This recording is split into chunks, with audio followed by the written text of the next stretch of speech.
আসসালামু আলাইকুম ওয়া রাহমাতুল্লাহ। আলহামদুলিল্লাহ ওয়া কাফা ওয়া সালামুন আলা ইবাদিহিল্লাযীনা ইসতাফা আম্মা বা'দ। আউযু বিল্লাহি মিনাশ শাইতানির রাজীম। বিসমিল্লাহির রহমানির রহিম। ইনিল হুকমু ইল্লা লিল্লাহ। সাদাকাল্লাহুল আযীম।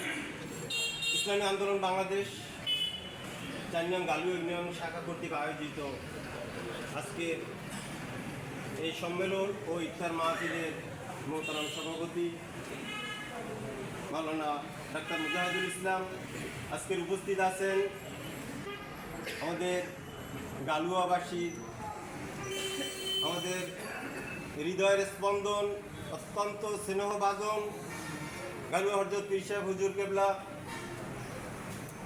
আসলে তার সম্পর্কে বলতে গেলে আমার চোখে কান্না আসে, কারণ আমার দাদা আলী আহমদ মাস্টার, আপনারা আমাকে চেনেন, আমার বাবার নাম আব্দুল জলিল মাস্টার, সারাকালী স্কুলের সাবেক প্রধান শিক্ষক।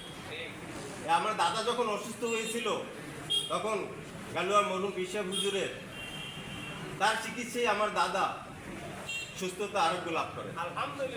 আমার দাদা খুশি হয়ে তার মাদ্রাসার জন্য 1 বিঘা জমি অক্ষ করে দেয়।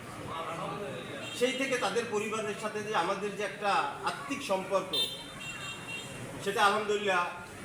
আসলে আমি সবসময় গালুয়া দরবারের যখনই নাম শুনি তখনই আমার হৃদয়ের ভিতরেও একটা খোঁচাময় যাও। আমাদের সেই দক্ষিণবঙ্গের আরও আল্লাহর ওলিরা এখানে আছেন। আমরা গালুয়াবাসী আসলে আমরা গর্ব মনে করি যে উলিয়াদের এলাকা এই গালুয়া।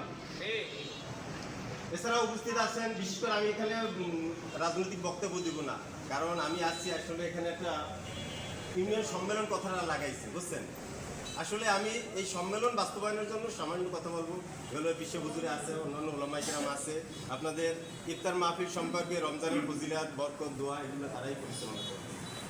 আলহামদুলিল্লাহ আমাদের রাজাপুর উপজেলা শাখার সহসভাপতি মাওলানা আলামিন দোহারি সাহেব হুজুর আমাদের মাঝে এসে উপস্থিত আছেন। সবাই বলেন আলহামদুলিল্লাহ। তামিদুল ইসলাম সাহেব আমাদের মাঝে এসে উপস্থিত আছেন, বলেন আলহামদুলিল্লাহ। আলহামদুলিল্লাহ। এখানে আজকের আমি মূলত ইসলামী আন্দোলন বাংলাদেশ রাজাপুর উপজেলা শাখার আওতাধীন ৪ নং গালুয়া ইউনিয়নের শাখার একটা পূর্ণাঙ্গ একটা কমিটি আপনাদের সামনে উপহার দেবো, এই জন্যই আজকে আমি এখানে এসেছি।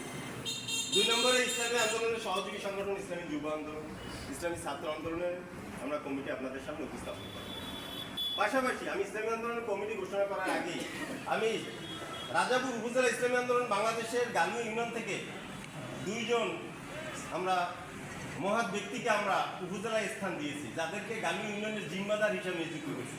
আমি আগেই তাদের পরিচয় আপনাদের সাথে করিয়ে দিতে চাই। 1 নম্বর হইলে আজকের এই ইফতার মাহফিলের মোহতারাম সভাপতি আমার শ্রদ্ধাভাজন মাওলানা মোহাম্মদ ডাক্তার মুজাহিদুল ইসলাম, আপনারা সবাই চিনেন।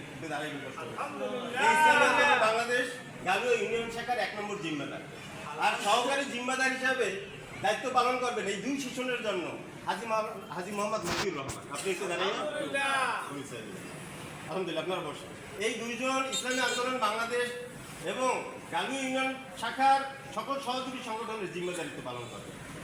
আর আজকের আমি এদের পাশাপাশি জিম্মাদার উপজেলা শাখা থেকে জিম্মাদার উপদেষ্টা মণ্ডলীর মধ্য থেকে আমি যে কমিটি ঘোষণা করব তাদেরকে বলবো এবং জিম্মাদারকে বলবো, বিশেষ করে গালুয়া আমাদের সেনেতাজ পীর সাহেব গালুয়া দরবার শরীফের, তাকে উপদেষ্টা হিসেবে আপনারা তার পরামর্শ নিয়েই সব কাজ করবেন। তারপর আমাদের আলী আকবর সাহেব সাহেব সে আছে, তাদের এই ধরনের এদের নিয়ে আপনারা একটা কমপক্ষে আশায় মবসরা 10 জন উপদেষ্টা মণ্ডলী নিয়ে আপনারা পরামর্শ করে আপনারা এই 2 সেশনের জন্য ইসলামী আন্দোলন এবং সহযোগী সংগঠনের কার্যক্রম আপনারা পরিচালনা করবেন বলে আমি আশা করি। ইনশাআল্লাহ আপনারা পারবেন না? আলহামদুলিল্লাহ। আসলে আমি কমিটি ঘোষণা দেব, তাদের উদ্দেশ্যে আমি কিছু কথা বলবো। এখন আসলে কাদেরকে কমিটিতে আনবো তাদেরকে আগে একটু দেখা দরকার না? তাদেরকে একটু দেখা দরকার না? আগে কথাগুলো বলবো, তাদেরকে দেখা দরকার। আচ্ছা, আসলে যারাই আসবেন আমি যাদের নাম বলবো তারা যদি আমার মতের সাথে একমত হইতে না পারেন, আগেই শপথ অনুষ্ঠানের আগে স্যারেন্ডার করবেন যে আপনার মতের সাথে আমার মতের মিল হলো না, যার জন্য আমি আপনাদের শপথ নিব না।